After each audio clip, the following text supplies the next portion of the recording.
就有2个学生会把那个毒蛇，不一定毒蛇，扔过来，我把它扔回去。从此以后，他把蛇扔到你这儿去了。从此以后太平。What you're hearing right now is how my grandmother described her experiences during the Great Leap Forward period in China in the 1960s. This podcast is sponsored by the Web School's Advanced Studies Latin America, and I'm Vivien.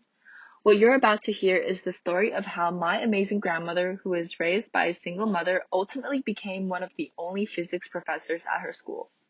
In my opinion, my grandmother embodies many traits of modern feminists, such as independence and bravery, and her experiences during the Great Leap Forward in the 1960s reflect the history and change in women's status in China, as well as the gradual liberation of women. To give you a bit of context, according to the Association of Asian Studies, the Great Leap Forward movement was an agricultural collectivization movement in China that started in 1958, when my grandma was 18 years old.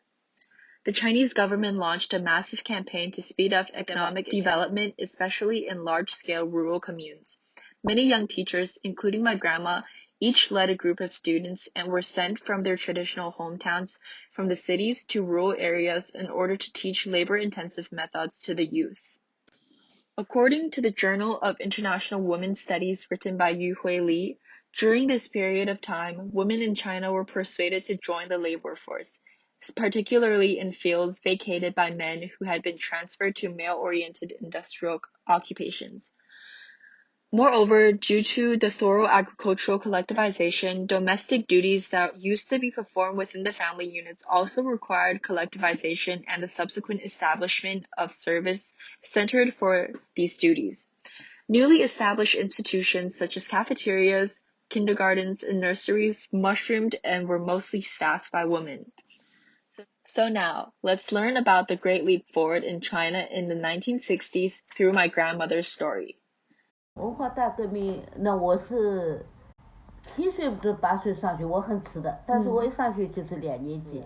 那时候我姐姐，我们家是开店的啦，开那个五金店，拿个钉子，几个钉子这样教我家。A hardware store to support our family, and that store became my first classroom that inspired my love for physics.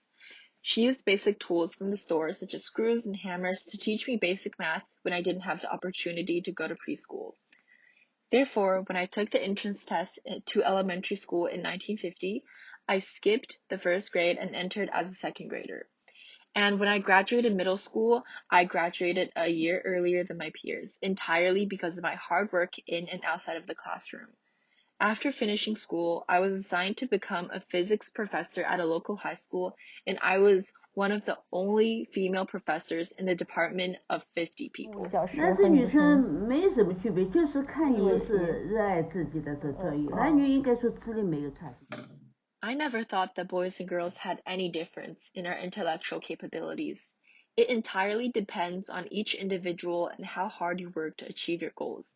Females can succeed in traditionally male-dominated fields as well.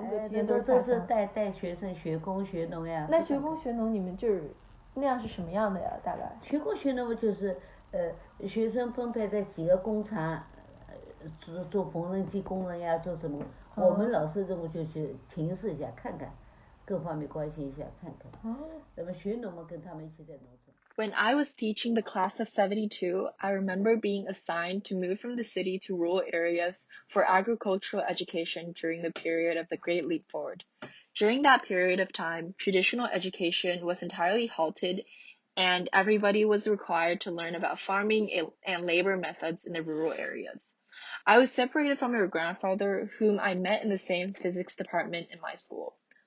One memory that I clearly have today is that during our agricultural education in the rural communes, 2 male students were angry for being forced to learn these farming techniques that seemed irrelevant. So they threw 2 snakes, and yes, you heard me right, 2 snakes right at my face. I, although I was short but mighty, caught the snakes with one hand and threw it right back at them.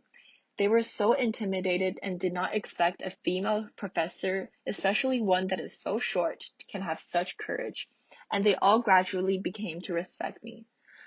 Looking back, I do think that the larger environment in China from the 1950s 1950s to the 1970s was giving women more opportunities to work in the labor force and become independent.